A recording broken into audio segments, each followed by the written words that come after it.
All right. Today we're talking about tendinopathy, tendonitis, whatever you want to call it. Whenever you have problems with your tendons and your physical therapist tells you to just stay off of it, they give you some weird exercises where you're doing these things like this is for you guys. They're the ones that tell you just to ice it or just you have no idea what to do. The area just keeps getting more and more inflamed and the body's trying to heal it, blah, blah, blah.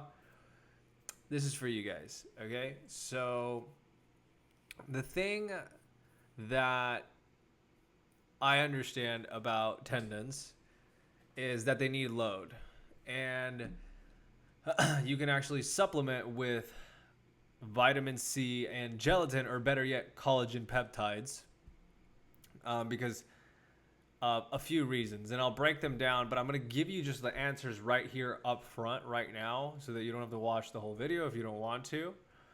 But basically, if you do yielding or overcoming isometrics and you progress it over time, just like anything in the weight room or any skill you're trying to acquire, you have to progress it and add more complexity, more threat to the system, more stress in order to adapt.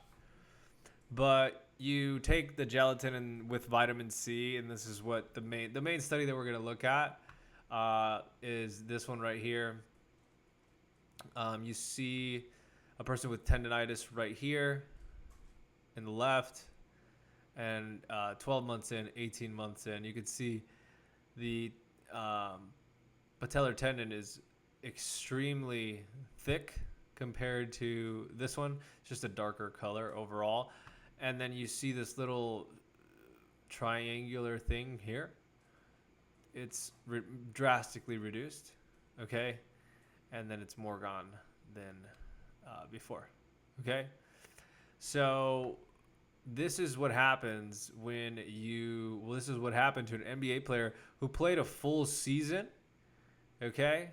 And went through a protocol where he took 15 grams of gelatin, which is a lot, okay? That is a lot, right? But what you should understand about the gelatin is that it is hydrolyzed collagen. So if you just take collagens, which are fully hydrolyzed, they actually do what we're wanting them to do better, okay? And it's because they get broken down into amino acids. And the amino acid profile is a precursor to collagen, right? So there's studies in like rats where they take collagen and then they have like increased like benefits in skin or whatever. People like to dramatize those studies, but this is a real human study with a real athlete, and it's really worked. Like you literally see it, right?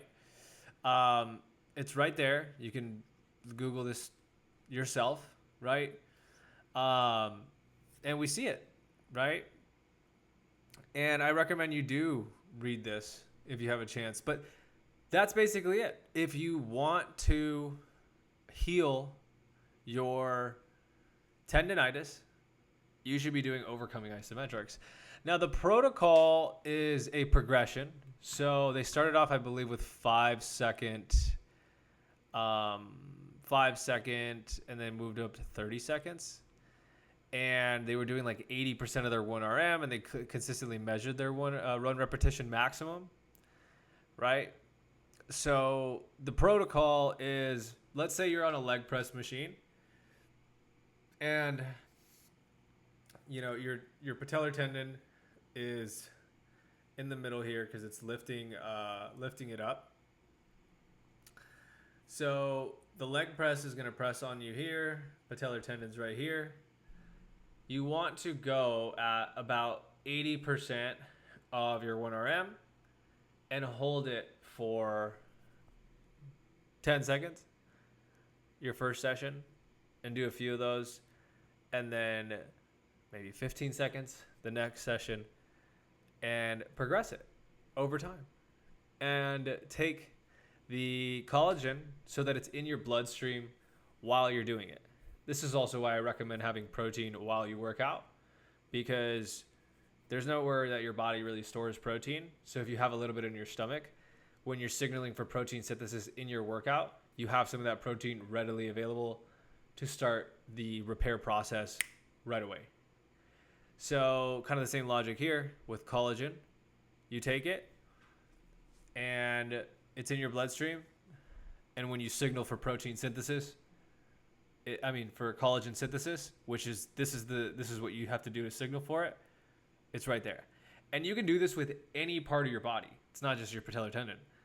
I did it with my shoulder, and then I moved up to things like CARs. So CARs are controlled articular rotations. I have, I believe, a video on YouTube where I show these. So let me pull it up.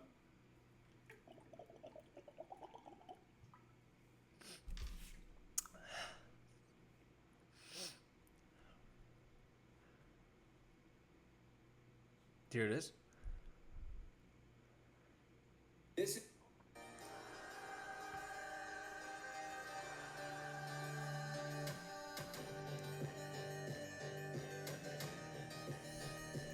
If you notice, I'm really pressing down at that end range of motion. See, at like the disadvantaged positions, I'm really holding that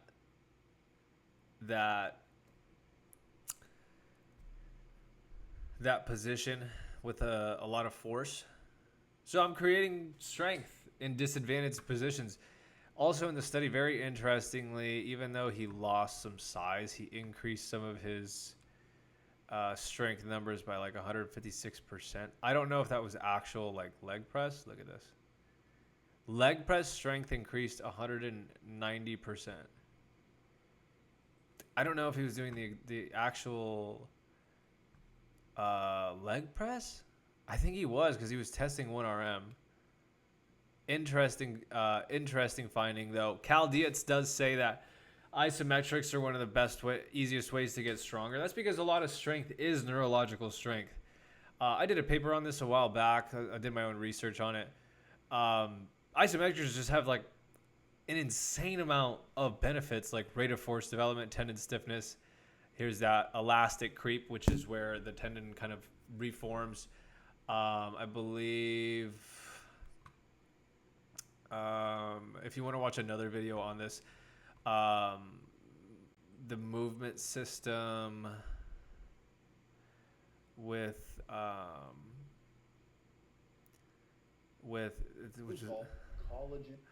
with Matt from the movement system. He explains this really well also.